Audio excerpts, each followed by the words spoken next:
Assalamualaikum warahmatullahi wabarakatuh.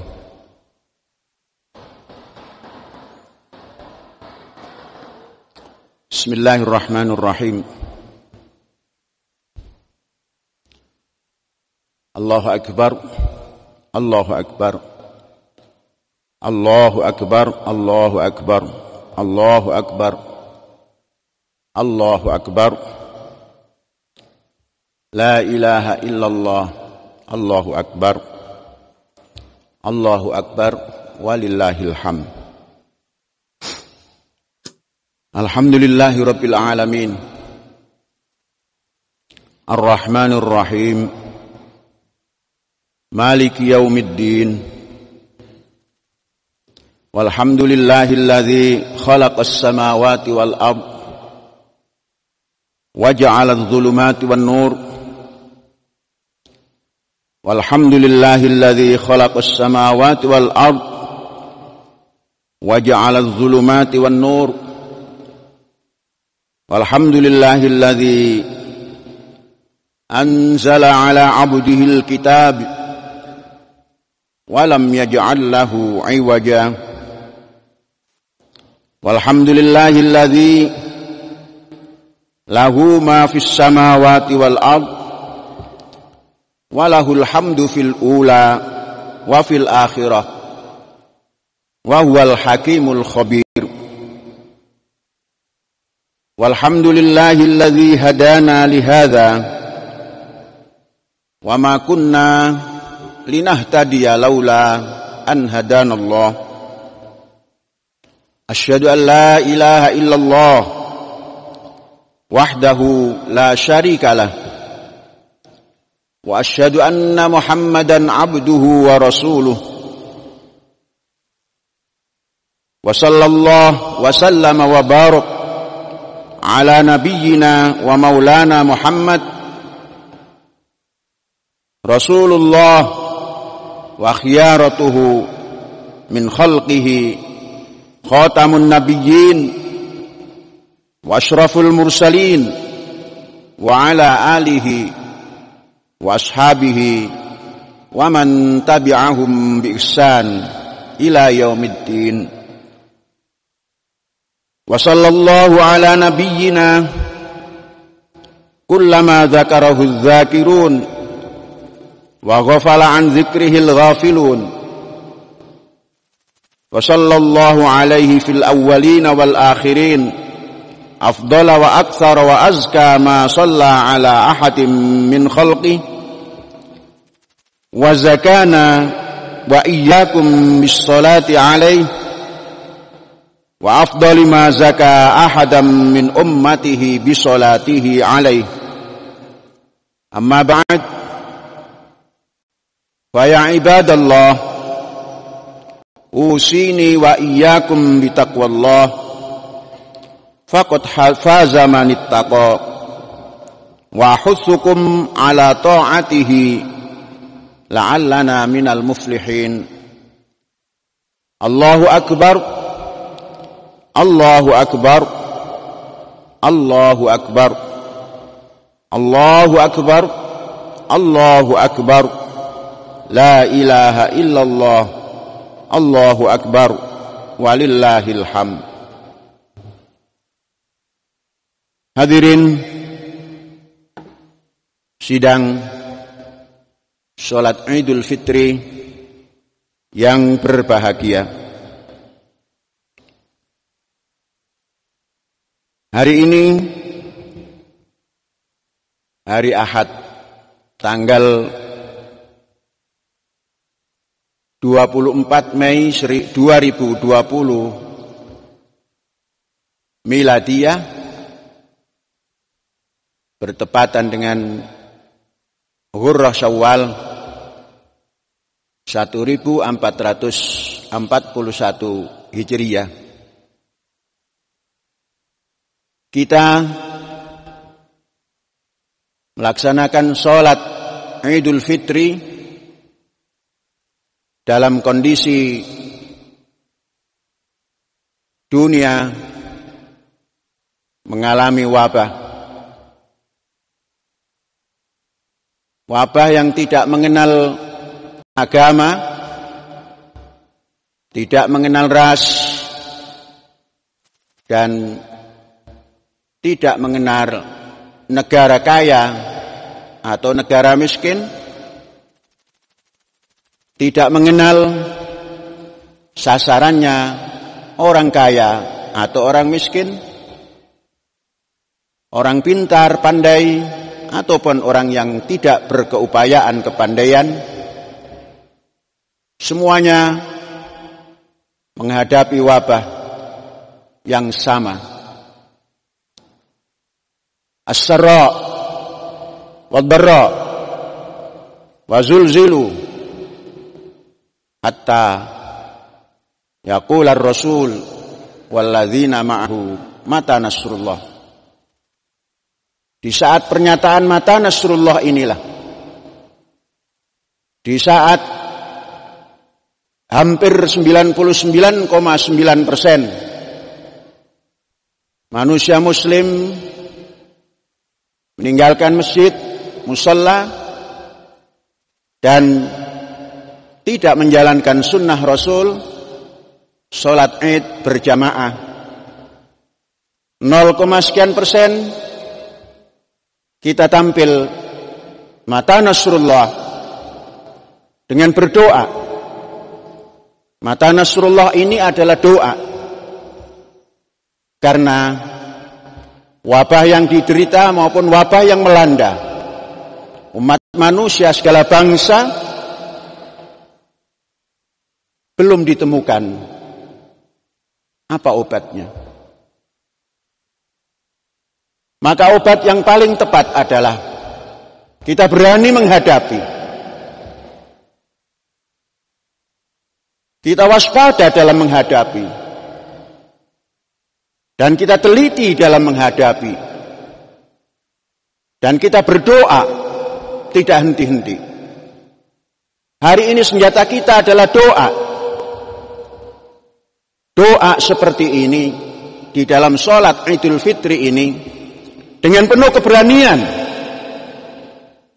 kita berdoa, ya Tuhan, ya Allah, berikan kesehatan yang paripurna kepada umat muslim dan umat manusia sejagat ini, agar mereka sanggup menata orde hidup baru di saat wabah dan di saat setelah wabah. Wabah yang dialami oleh umat manusia dan bangsa-bangsa dan negara-negara menghancurkan tatanan sosial, tatanan ekonomi. Namun yang tidak hancur adalah kemanusiaan. Kemanusiaan apapun yang terjadi tidak akan hancur, karena kemanusiaan inilah hak asasi yang paling utama, yakni hidup, kehidupan. Kemanusiaan adalah kehidupan. Kita hari ini seperti ini adalah mempertahankan kehidupan, mempertahankan hak asasi manusia yang paling utama, yang oleh Tuhan Sang Pencipta, manusia yang dikaruniai kemuliaan ini, Tuhan pun memuliakan. Karramna bani Adam wa hamalnahum fil barri wal bahri wa razaqnahum minat thayyibat wa faddalnahum ala katsirin mimman khalaqna tafdila. Inilah yang harus kita pertahankan. Kemanusiaan inilah yang harus kita pertahankan. Keberanian mempertahankan kemanusiaan inilah suatu doa dalam menghadapi wabah yang belum ditemukan obat dan vaksinnya. Kalau semua kita tiarap dalam menghadapi ini dengan tampil FOMO, ikut-ikutan, maka tiaraplah kemanusiaan ini. Maka yang didapat hanya kesedihan, hanya keluhan-keluhan, Oleh sebab itu, saudara-saudara, tema di dalam Idul Fitri kali ini adalah Orhibah, orde hidup baru.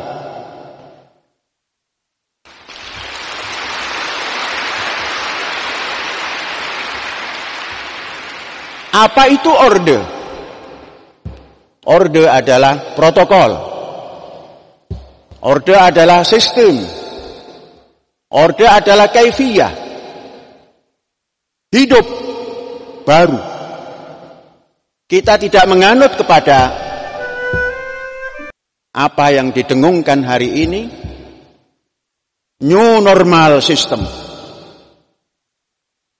Kehidupan normal, orang Indonesia pernah mengenal zaman penjajahan, dikatakan zaman normal. Kalau itu akan dikembalikan lagi, kehidupan normal baru, maka tidak ada perkembangan apapun. Normal baru, bukan kehidupannya yang diperbaharui. Kita menata bukan normal baru, bukan kehidupan normal baru, tapi yang kita tata adalah orde hidup baru. Hidup ini memang seperti ini, dan ini karunia, dan ini hak asasi yang paling unggul. Maka hidup inilah yang harus ditata.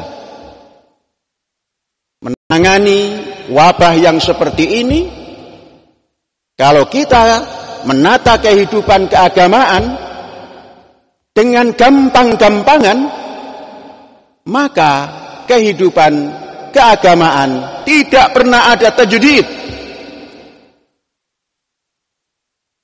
Tidak ada barunya.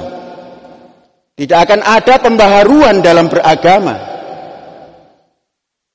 Mengapa kita berani seperti ini? Ini adalah usaha pembaharuan. Tengoklah soft kita.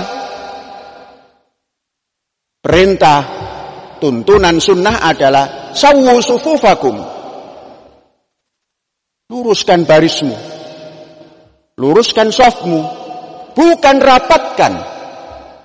Maka ini yang harus diperbaharui. Hidup beragama dalam peribadatan seperti ini harus diciptakan soft baru.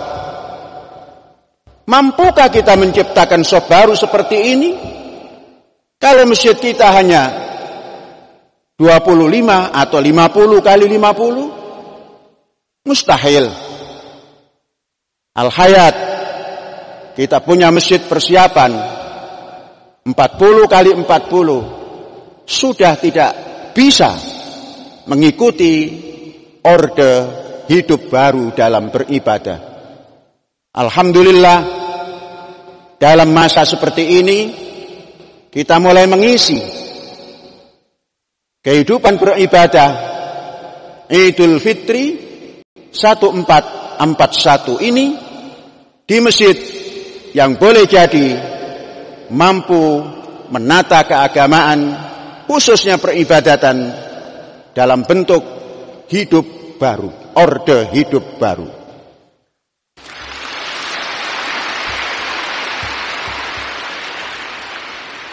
Menata orde hidup baru harus dipersiapkan.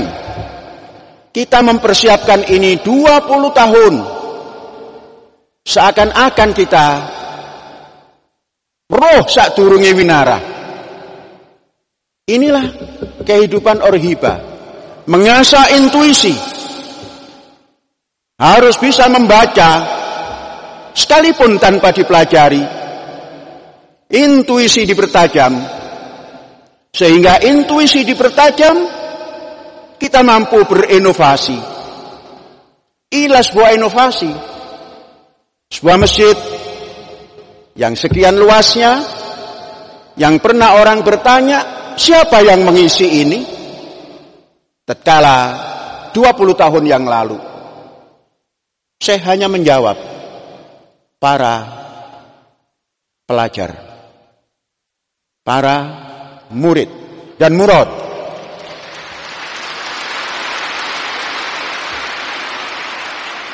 Dalam bahasa sufi, murid dan para pembimbing dinamakan murad.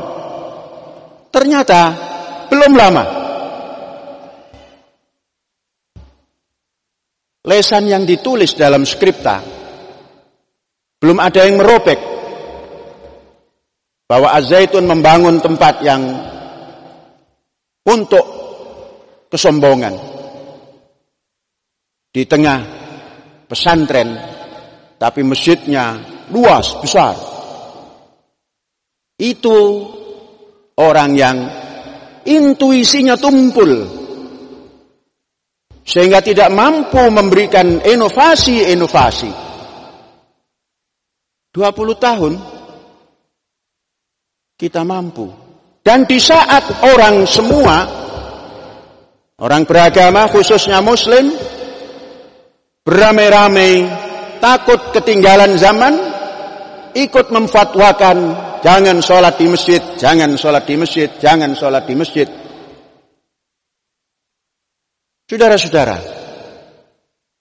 inilah yang dikatakan oleh Rasulullah sallallahu alaihi wasallam di dalam Al-Qur'an. Kalau masjid yang tidak mencukupi untuk dijadikan kehidupan keagamaan yang orhiba, maka tetap tidak mungkin. Rasul mengatakan, la masjidun ussisa 'ala taqwa. Inilah sebuah masjid yang didirikan dan dibangun di atas ketakwaan. Takwa dalam arti menghitung satu persatu. Bagaimana kalau diisi dengan jarak yang secara ilmiah? Karena jarak itu penting. Jarak itu penting. Di dalam Al-Quran yang disabdakan oleh Rasul melalui wahyu diungkapkan dalam surat Al-Mujadilah. Ya ayyuhalladzina amanu idza qila lakum tafassahu fil majalis fafsahu. Inilah bentuk tafassahu fil majalis. Berlonggar-longgarlah di tempat majelis, baik itu majelis sholat, baik itu majelis untuk bermusyawarah dan lain-lain. Tafassahu fil majalis. Rasul menyampaikan itu. Kalau kita hitung tahun hijrah 1441, ya sepanjang itu plus. Rasul mengatakan, tafassahu fil majalis. Mengapa kita tinggalkan masjid? Bukan inovasi kita yang kita buat. Oleh sebab itu, Indonesia dalam menata keagamaan, jangan memperbanyak masjid yang sempit-sempit, yang tidak mampu menampung 40 orang dengan tafassahu fil majalis. Buatlah masjid, kalau 40 orang, minimal 40 kali 3,24 meter. Itu yang paling minimal. Sehingga 40 orang bisa masuk. Dengan jarak yang seperti ini. Yang tidak menularkan flu. Yang tidak menularkan bengek. Yang tidak menularkan bau jengkol. Yang tidak menularkan bau petik dan bau abab. Dibatasi oleh tafassahu, tafassahu, tafassahu. Kita menata ini. Arsitek kita membuat jarak sehingga pengukuran jarak yang kita miliki di dalam lantai masjid ini tinggal menambah 0,8 cm, kita mundur, dan 0,8 meter kita kasih antara 1 atau 2 tegel. Ini adalah inovasi. Kita tidak menunggu instruksi-instruksi, apalagi menaati fatwa-fatwa yang tidak jelas, yang kurang inovasi dalam beragama, yang merujuk pada tatanan-tatanan masa lalu yang susah diselidiki kebenarannya. Kita berani berbuat seperti ini karena fihi rijal, masjid ini dihuni oleh manusia-manusia yang suci, yuhibbun ayyatatahharu. Bagaimana? Karena ini protokol baru, protokol hidup baru, yang disukai adalah rijal yuhibbun ayyatatahharu.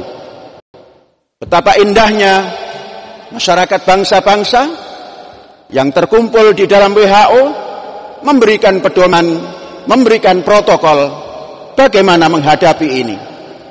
Bukan menutup masjid, tapi cuci tangan selalu. Orang muslim tidak ada yang kotor masuk masjid. Semua sudah mencuci tangan, karena sebelum wudu mencuci tangan terlebih dahulu. Sebelum wudu tamadnud atau berkumur terlebih dahulu. Sebelum wudu istinsyak, menyuci hidung terlebih dahulu.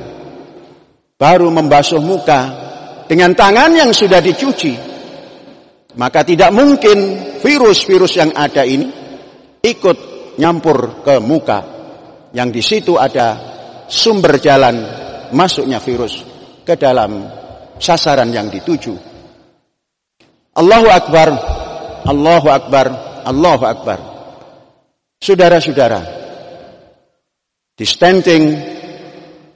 physical distancing diatur oleh Rasulullah sallallahu alaihi wasallam dalam Al-Qur'an.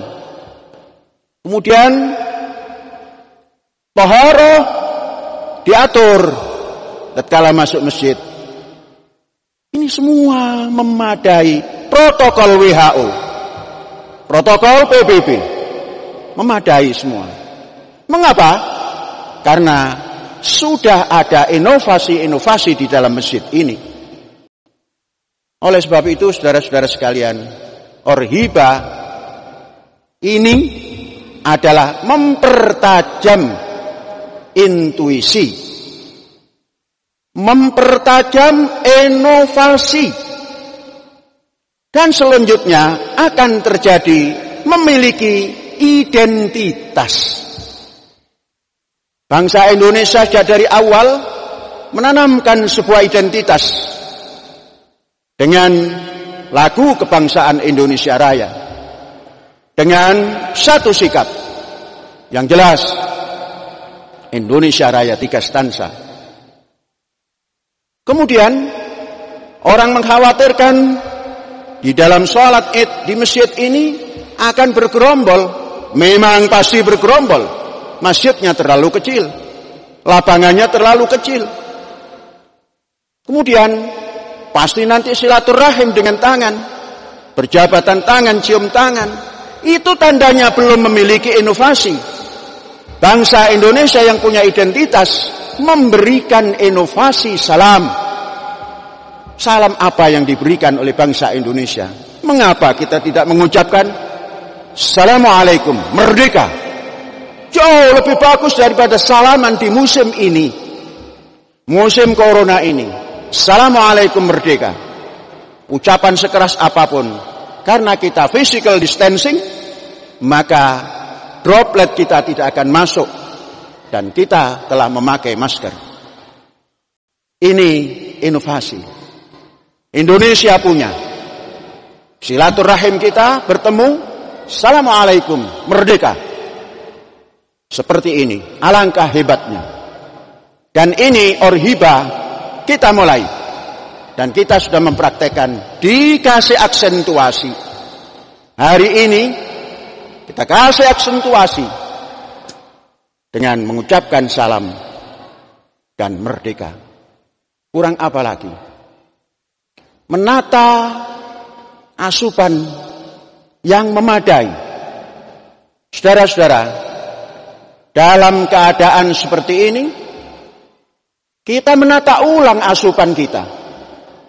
Sudah cukupkah kita makan dengan beras yang putih? Karena semuanya tidak suka dengan beras brown rice. Maka diteliti. Ternyata para nabi yang mempertahankan hak asasinya, kehidupannya, mampu hidup dengan panjang waktu. Sehingga apa yang dilakukan dalam dakwah biasanya mencapai sasaran walaupun belum maksimal. makanan mereka adalah makanan yang punya sumber protein, sumber vitamin, sumber serat, dan lain sebagainya. Maka kita mulai merubah makanan. Di dalam angket-angket yang kita lakukan, yang paling besar efeknya adalah setelah makanan yang dirubah ini, maka jam pelajaran sampai akhir pun tidak mengantuk. Tatkala masih memakan beras, jam kedua sudah mengantuk. Saudara-saudara, ini sebuah bukti. Kita berani berinovasi karena kita punya jiwa yang merdeka. Jiwa yang merdeka ini penting untuk mempertahankan hak hidup, hak asasi yang paling utama. Karena kita mempunyai pikiran yang merdeka. Fikir yang merdeka inilah yang bisa merombak kehidupan dari yang statis menjadi terus bergerak maju, maju, maju, dan maju. Baru, dan baru. Ini berpikir merdeka. Maka tatkala berpikir merdeka, kita akan dikaruniai ilmu yang merdeka. Ilmu yang tidak terkotak-kotak sehingga kita tidak mampu menyeberangi sesuatu yang kita takuti. Kita diberi keberanian untuk itu. Saudara-saudara, kehidupan orhiba ini harus ditata dan dilakukan melalui pendidikan. Pendidikan, jangan pernah mengatakan pendidikan yang terbatas. Orientasi pendidikan kita adalah global education yang punya ciri-ciri global thinking, international thinking. Ini penting. Kalau kita punya thinking terbatas, maka kita menjadi orang yang tidak toleran dalam banyak hal. Yang ditoleransi hanya perbuatan-perbuatan yang kriminal. Kalau manusia yang punya global thinking, maka dipadukan thinking di dunia internasional ini, dia akan ketemu toleransi terhadap kebenaran dan terhadap pertahanan hidup. Saudara-saudara, itu ciri daripada global education yang pertama. Global education yang kedua adalah global solidarity, international solidarity. Dapatkah kita membuktikan kita memiliki international solidarity?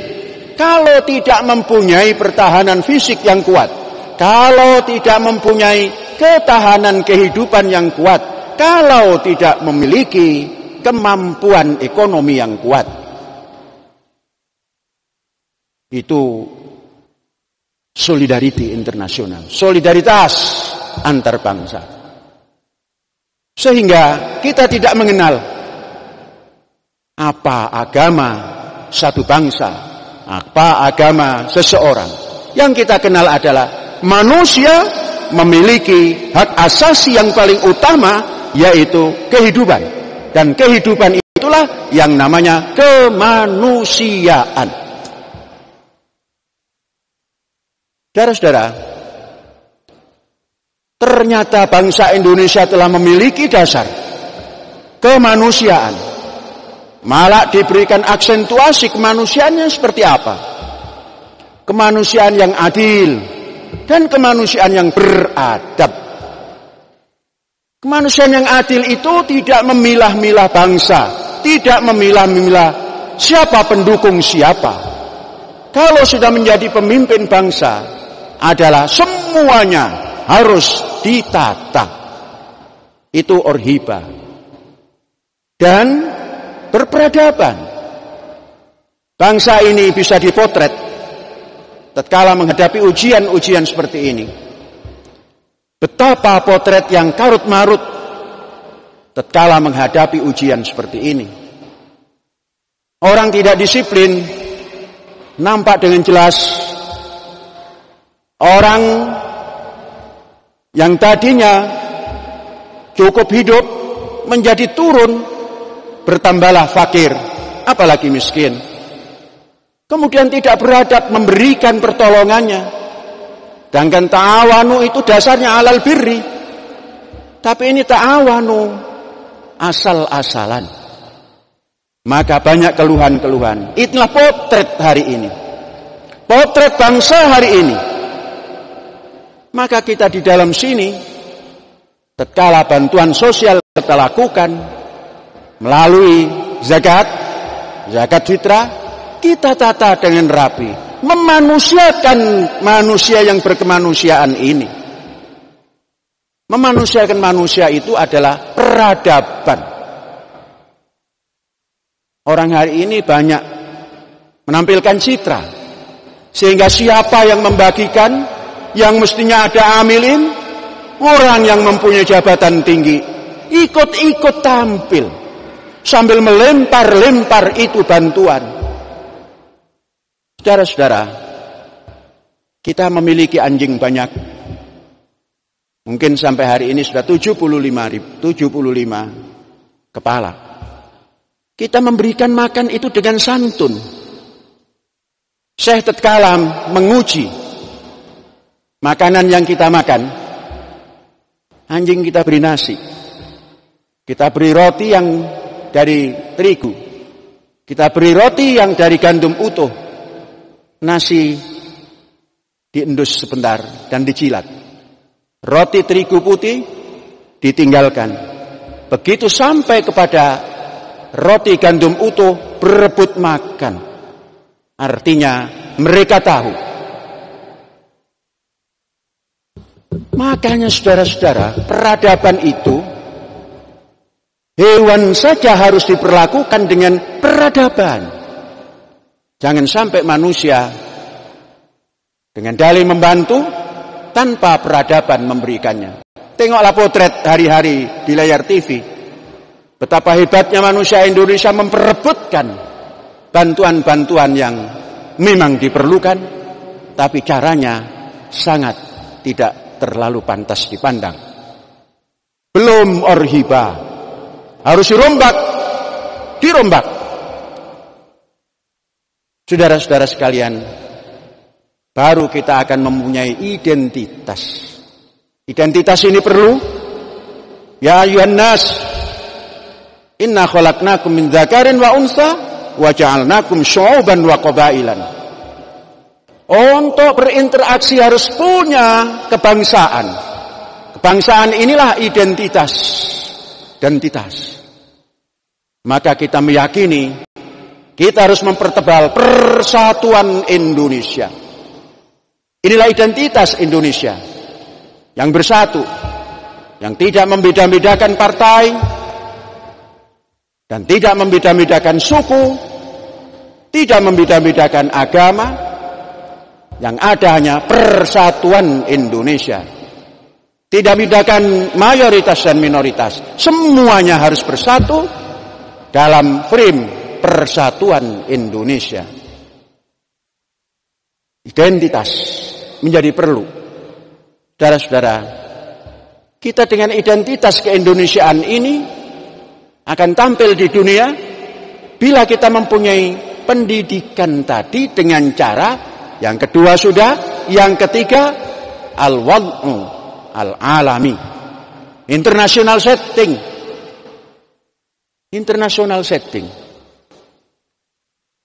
Di saat seperti ini, semua sekolah ditutup, belajar di rumah tanpa dikontrol oleh siapapun.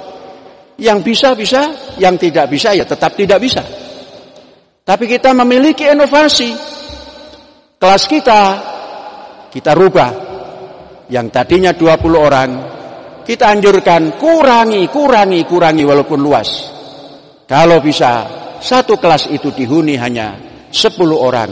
Yang ukuran kelas kita adalah 8 kali 12. Yang biasanya bisa dimuati 20 sampai 30 orang. Sekarang harus dimuati oleh hanya 20 orang. Saudara-saudara, asrama pun seperti itu. Hari ini dan ke depan harus sudah dirubah. Asrama jangan dihuni oleh 10 orang, walaupun ruangnya luas. Paling banyak 5 orang. Sehingga selesai. Kita bisa berbuat banyak di dalam ruang asrama itu.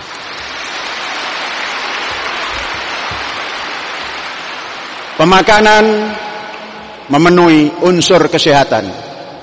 Tempat istirahat memenuhi kesehatan. Tempat sekolah memenuhi kesehatan. Oleh sebab itu, kalau ini semua dilakukan, maka ada istirahat belajar yang dipandu. Tahun ajaran baru, pembelajaran jangan lebih dari 4 hari, tapi maksimal. Hari Jumat, hari Sabtu, hari Ahad, kita tidak masuk kelas.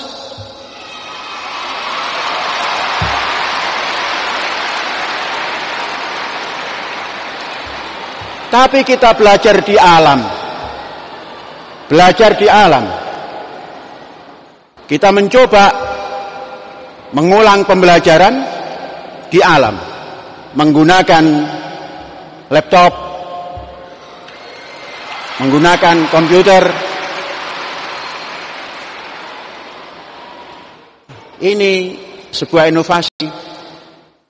Sehingga apa yang ada di sini bisa diserap oleh para murid dan bisa disampaikan oleh para murad. Sehingga apa yang didedahkan ini, apa yang diekspos ini bisa dirasakan oleh seluruh penghuni. Hadirin, ini upaya masuk pada orhiba. Ketahuilah bahwa manusia hidup ini selalu berhadapan dengan situasi yang mencekam. Situasi kelaparan. Dari zaman dulu sampai sekarang. Dan kapanpun akan tampil. Wabah, terutama virus, tidak akan berhenti. Perang.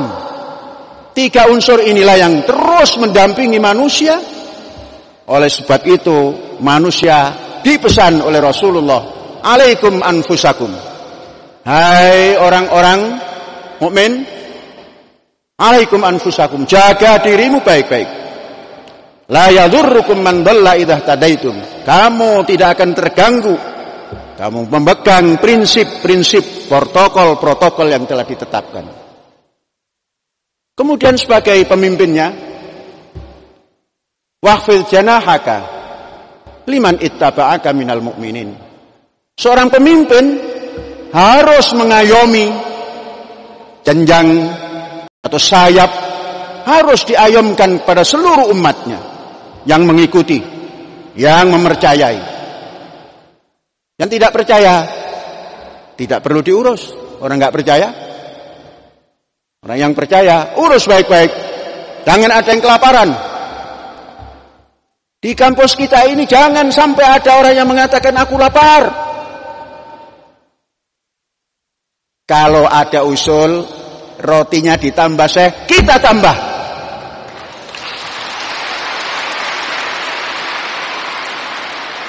Apa susahnya menambah roti? Yang susah adalah orang-orang yang busung lapar. Mengobatinya susah. Saudara-saudara, inovasi yang ke depan, roti itu dimakan kalau dengan sayur lodeh itu tidak beradab. Jadi kalau sedang makan sayur lodeh, singkirkan dulu rotinya. Maka roti itu adalah harus diimbangi oleh ikan. Kalau ikan, bukan ikan yang kecil-kecil, tapi ikan yang memiliki omega 3 yang tinggi. Itulah ikan yang bersumber dari laut dalam. Sebentar lagi, tanggal 2 atau 3 Syawal, kita akan coba memakan ikan tuna yang telah datang.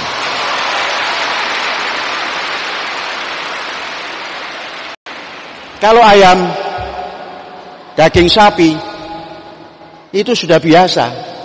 Apalagi tempe. Tempe pun saya sudah mengadakan penelitian. Tempe yang sedikit harum, yang bisa dijadikan bumbu juga, saya sudah menemukan yang dinamakan tempe Dwi Tunggal, yaitu kedelai dan gandum disatukan menjadi tempe yang sangat lezat. Selanjutnya saudara-saudara dan para hadirin, sebentar lagi kalau semua padu padan ini terjadi, maka minumnya, kalau habis makan roti, minum yogurt.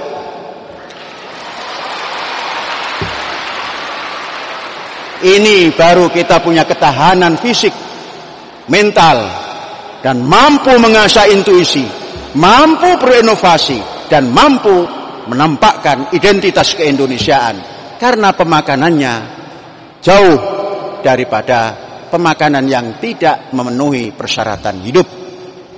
Dan ini harus ditempuh. Inilah orhiba. Kalau orhiba masih cemen-cemen, bukan orhiba, bukan baru. Normal baru yang iya. Ukurannya bisa diukur. Seperti tegel ini, 60 cm kali 110 cm atau 120 cm. Itu normal baru. Tadinya dari keramik, sekarang dari marmer, dari granit. Normal baru, Mas. Tapi kalau orde hidup baru, mengembang. Dari sisi pembangunan, dalam bulan Ramadan kita menyelesaikan lantai 1, walau belum sempurna. Syawal, lantai 2. Bagian pembangunan siap. 1 bulan, lantai 2.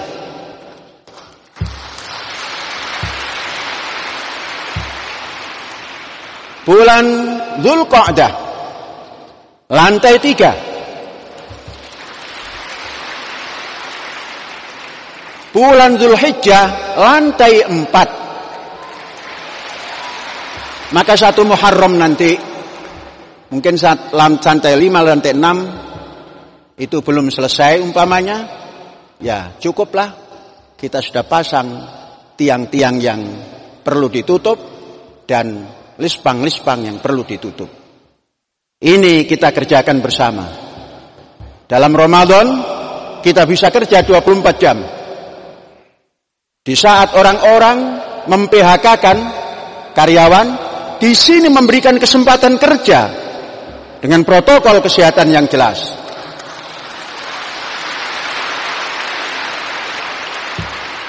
Saya bertanya pada saudara-saudara, adakah hak saudara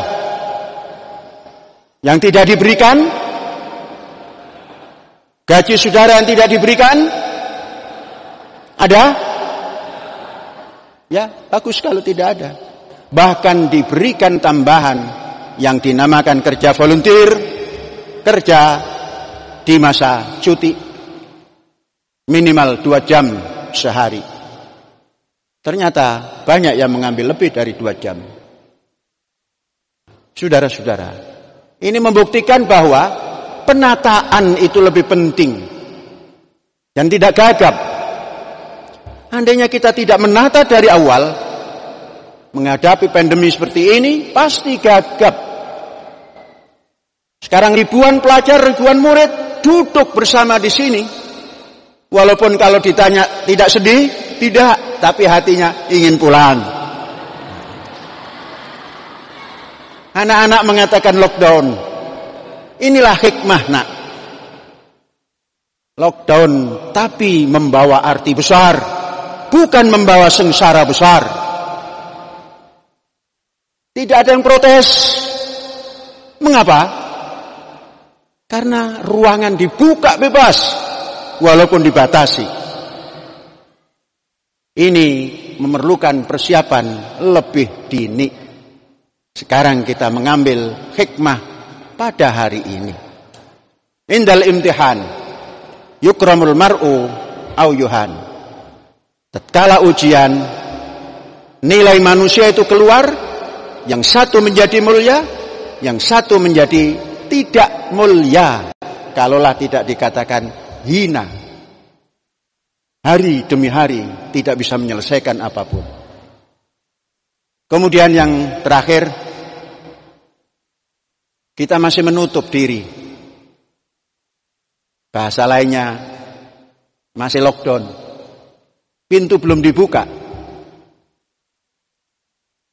Sampai nanti Jakarta sudah dibuka, Jawa Barat sudah dibuka, Banten sudah dibuka, Jawa Tengah sudah dibuka, Jawa Timur sudah dibuka, baru kita buka pintu besar yang di depan itu, dan anak-anakku boleh pulang, dan karyawan pun boleh melihat rumahnya.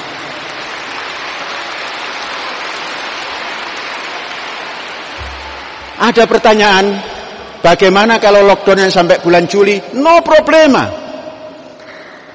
Nanti liburmu di bulan Agustus.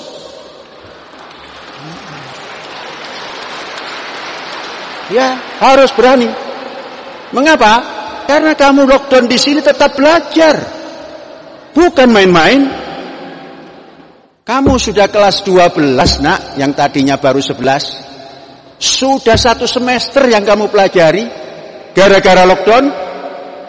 Maka kamu boleh nanti bulan Agustus, umpamanya Juli masih ditutup di luar, Agustus kamu boleh. Yang lain baru ungkluk-ungkluk masuk, kamu sudah liburan. Bagaimana menghitung liburnya? Tetap sebulan, Nak. Libur kita tetap sebulan. 1 tahun 2 kali libur, kali sebulan. Jadi untuk libur yang sekarang ini, nanti diganti bulan depan. 1 bulan. Tidak boleh lebih.